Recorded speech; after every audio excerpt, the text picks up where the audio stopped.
You've never once had to guess what time it is. For most of human history, that was almost impossible to know for certain.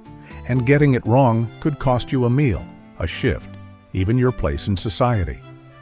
So how did people actually track time with no clocks, no watches, nothing? The answer is stranger than you'd think. For most of history, your day didn't start at a specific hour.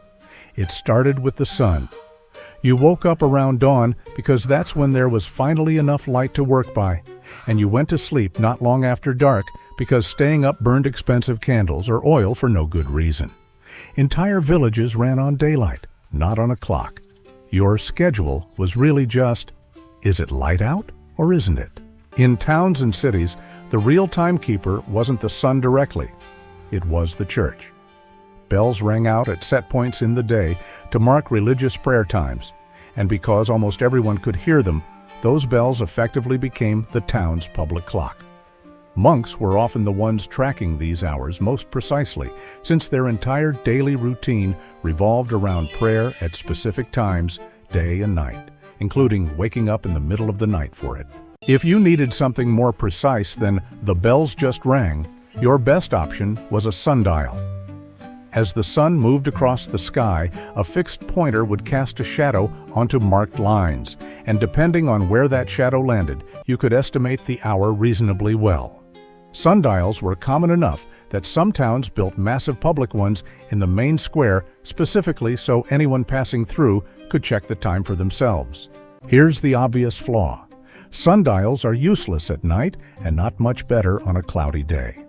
So for centuries, an enormous amount of daily life simply had no reliable way to measure time at all after dark. Nighttime hours were often described vaguely. The first watch, the middle of the night, because there genuinely wasn't a precise way to know exactly when anything was happening once the sun went down. So people found workarounds. One of the oldest was the water clock, used as far back as ancient Egypt and refined further by the Greeks and Chinese. Water dripped at a steady rate from one container into another, and marked lines on the container showed roughly how much time had passed, regardless of whether the sun was out or not. It wasn't perfect, but it was one of the first tools that actually worked at night. Another clever trick, candle clocks. Candles were made with evenly spaced markings, sometimes even embedded metal balls that would drop and make a sound when a section burned down, so you could track roughly how much time had passed just by watching how far the candle had burned.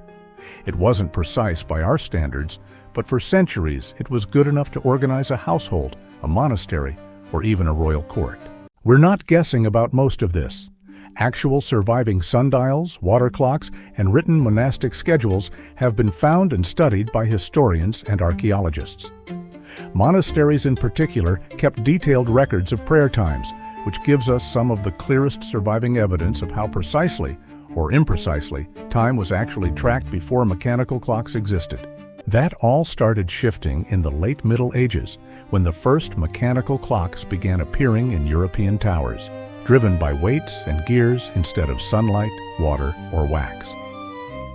For the first time, time could be tracked consistently, day or night, rain or shine. It's genuinely hard to overstate how big a shift this was. For the first time in human history, an hour became a fixed, reliable unit instead of a rough estimate. So think about your actual day, every appointment, alarm, meeting, reminder.